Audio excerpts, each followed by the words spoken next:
Okay, I want to share with you something on Pei Beis Amud Beis. Also very interesting chakira. Let's see. This comes from a question of the Rashba. The Gemara says like this. The Gemara says that if a man is miyabim a woman, then isha hikna alay min hashamayim, and the ksuba is on nichsei bala harishain. He doesn't have to pay the ksuba if he divorces her or dies, but rather the estate of the first guy. However, if the first guy doesn't have assets, he does have to pay the ksuba. Shaloi te kala be'inav lahitzia. So the Rashba asks, wait a second, you're saying that the responsibility to pay the ksuba is on the estate of the first husband and not on his estate. But he inherits the first husband's estate anyway. So what's the nafka mina if he's going to pay the ksuba or if it's going to come from the estate of the first husband?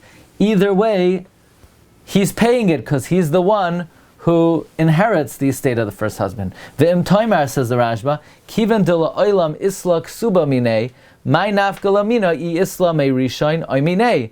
Deha ihu yaris nichse achuha, he inherits the nechasim of the brother, olam minei gavi, and she's always collecting from him.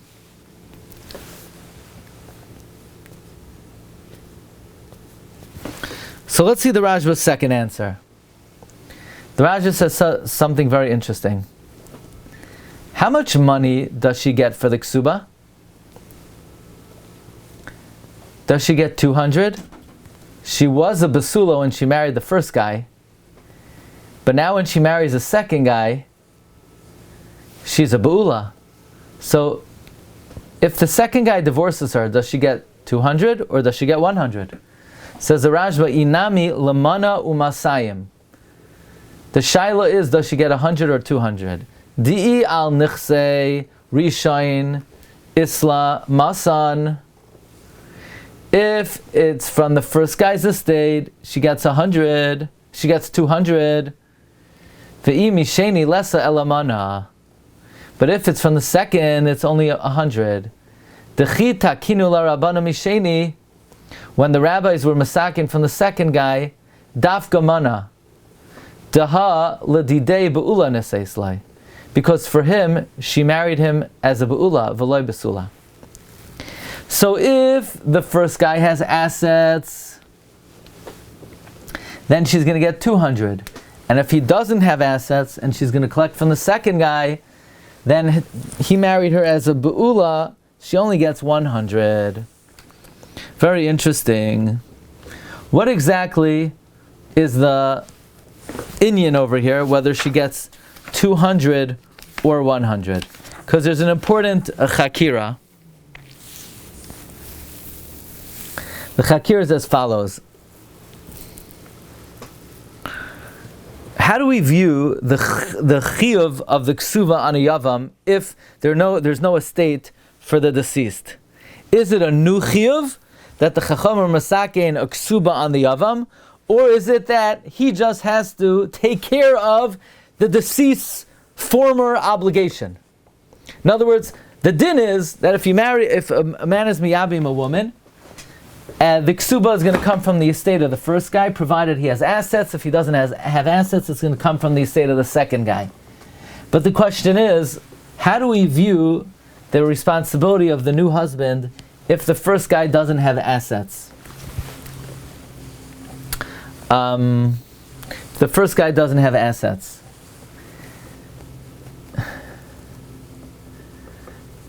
Do we view it that now the Chachamim superimposed a brand new obligation on the Yavam to give a ksuba? Or is it that he's just responsible to pay for what the first husband, the deceased, was obligated in? So if he's discharging the responsibility of the first husband, so the Rashba has a good question. Either way, he would have to give 200, because if the first guy has assets, he'll pay 200 from that estate, and even if he doesn't, so the new husband will pay 200. The Rashba is mechadesh that if the first guy doesn't have assets, now it's a brand new chiyuv, and that chiyuv would only be 100. Let's see in the Sefer Ha'aros v'tziyunim. I think he spells out this Nafka Minah. He says, "V'i lesla me'rishon isla me'sheni yesh la'ayin ima kavana shekadei sheloi take kala be'enav lo'itzia yitilu chiv Kesuva ala Yavam afal pi she'isha hiknu la min hashamayim." Is the kavana that in order for her not to be light in her eyes to take her out, they put a chiv Kesuva on the Yavam, even though a woman was maknet to him min hashamayim, and Medina, this marriage does not require a Kesuva, or or did they put the responsibility of the Kesuva of the first husband on the nechasim of the Yavam, kedei shloi tei kala be'enav lo'itzia?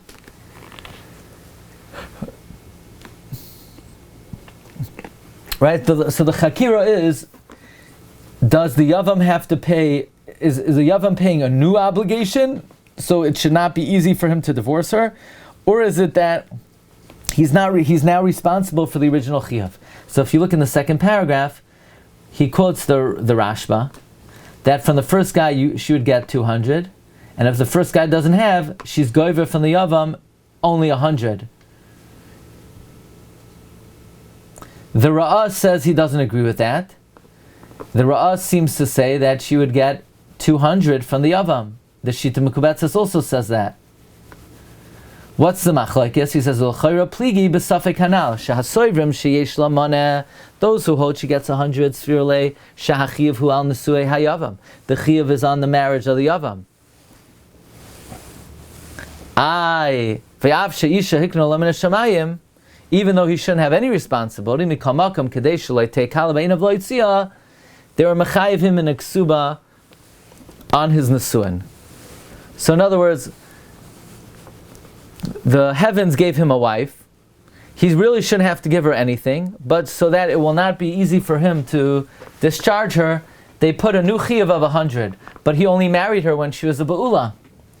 V'hacholkim svirale, those who argue, they hold that since a woman was hikna min hashamayim, so the nesuin of a Yavam are not mechayev a ksuba, in order that shaloi tei kala be'enav lo'itzia. So basically, the chidush of the Rashba, that he would only have to give 100 if the first guy doesn't have, seems to be taking the tzad that it's a new chiyuv on the second husband, as opposed to a responsibility he has to discharge the obligation of the first husband. Okay, that's what I got for you today.